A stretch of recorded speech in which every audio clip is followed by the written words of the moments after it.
Welcome back. We're here to talk about Saturday afternoon's Premier League match between Crystal Palace and Manchester City.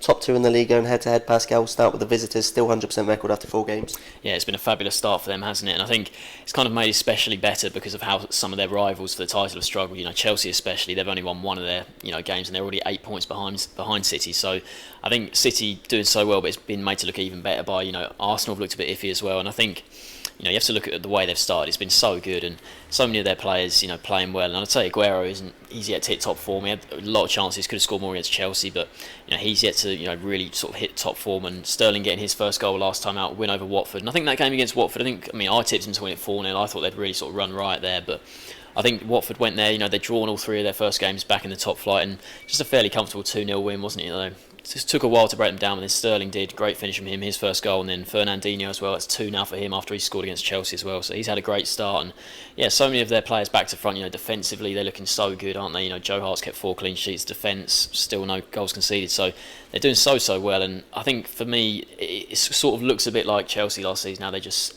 dominating right from the off, and no one really got close to Chelsea last season. I think City, they will slow down, of course they will. They're not going to keep winning like this without conceding, but it's more about whether an Arsenal or Chelsea or United or someone can really go and challenge them, because at the moment they look cut above everyone else. Yeah, just the form they're in, even stretching back to last season, it's incredible. They've never been in better form as a club, even back to their glory days with Colin Bell and Summerby. Now they've won 10 Premier League fixtures in a row, including last season. Joe Hart said they want 10 this season as well. If they make that, then they'll break the Premier League record. It's currently 14 wins in a row with Arsenal, and the way they're playing at the moment, you wouldn't put it past them doing that. It's already one of the best runs in Premier League history. They've won 4 away Premier League games in a row, and another this weekend against Crystal Palace would make it 5 for the first time since 1912. So these are long-standing records they're breaking. They're just in imperious form at the moment. Obviously the team to beat, the early pace setters at the moment. The way they're playing, even though Palace, they'll be full of confidence at the moment, the way they're playing, they'll fancy their chance of quite comfortably winning most games, because they're just by far and away, in the first 4 games, they've been the best team in the league so far. And those first four games they've been out there, record signing who joined, Kevin De Bruyne, he's now come in, and yeah, I think he's a great signing. Those stats he had for Wolfsburg last season, I think it was like 20 goals, 20 assists almost that he had for Wolfsburg. Great for him. It didn't work out when he first came to England with Chelsea, but I think he's going to slot in really well on that right-hand side. We've mentioned it before that we thought Navas was probably just the weakest link in their team on the right wing there, but if he goes in over there, I think him and Sterling as well will probably be able to switch more. I think Navas is more of a sort of right side only kind of winger, but I think Sterling and De Bruyne now, there could be a bit of variation there. Sterling, they could switch sides, and that just offers defences more problems, and he'll come in. They're stronger. You look at their transfer window. Fab Delph's come in. He's barely played at all, and got injured in pre-season, then injured after 20 seconds for England in midweek. So he hasn't quite come into the side. And Otamendi as well. Spend all that money on that defender who was tipped to go to United, and he can't get a look in because of how well they're defending with. Mangala's been brilliant, very iffy last season, but he's been great, and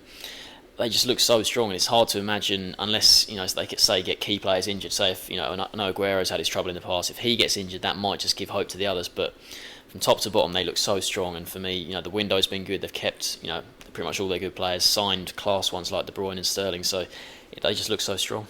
I think the big thing for them now is putting that form into the European competition. Obviously that's the next frontier that they want to conquer, and they've got Juventus, real tough game last season's runners-up in their first Champions League game coming up. But looking ahead to this week, they're coming up against the Crystal Palace team, will be full of confidence. Obviously it's been a very tough start to the season for them. They had Chelsea last week, but they beat Chelsea at Stamford Bridge, only Mourinho's second loss in 100 home league games as Chelsea manager. Fantastic performance from Chelsea. Could have even been from Crystal Palace, sorry, could have even been more for them. They had the chances. Gabay had a really good chance to score as well, and for them to go ahead and then be pegged back and then go ahead again just shows the character they've got in the team. Sacco has really impressed me since he's come into the side. He got the first goal for them. Belassi came on at half-time and made a difference down the wing. They've got a lot of dangerous players.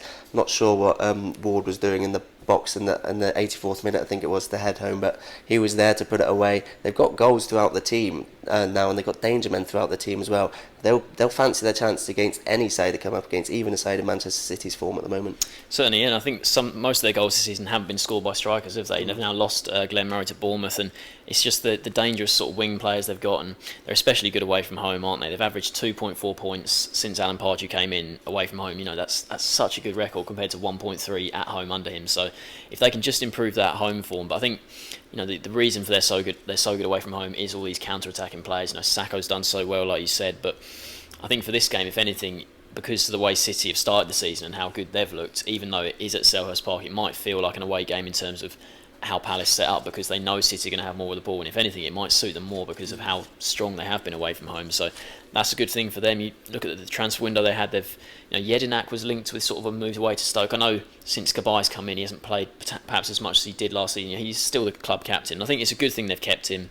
They lost Glenn Murray, but kept Dwight Gale, and you just look at it and you think they've done pretty well there. And Sakho, for me, I wasn't sure how he'd translate to the Premier League. He's so good in the Championship, so explosive, but he can sort of, lose his way a bit sometimes. But so far, he's looked really switched on and been really, really good for them. And if he's keeping sort of Balassi out of the team or Zaha, if he can keep either of them out of the team, that's really impressive, because last season those two were great. So Palace look good, up second in the table. They're doing really well, and I wonder what the aim is for them now. Is it top six, or just sort of around 7th or 8th? I mean, the way they're going, they should push for top 6 maybe. So obviously both made great starts this season. Which way do you see this one going? I think you've got to go for City, haven't you? Just because of how strong their start's been to the season. I think even though Palace have been great, we've said about how much better they are away from home, and Selhurst Park, they haven't won anywhere near enough games as they should really since Pardew came in. So I think City will just have too much than them. We'll go for a 2-1 away win. Yeah, I agree with that. It's quite interesting with Palace, isn't it? Because Selhurst Park, there's always a great atmosphere in there. There's a bit of a thought that there is a bit of a fortress, but it's not really when you look at their record. As you mentioned, this may be a bit more like an away game for them in terms of how they set up, but I still think you can't really back against City in this form, so I'm going to agree with that 2-1 victory. So both going for 2-1 victories for Man City here. Thanks for joining us.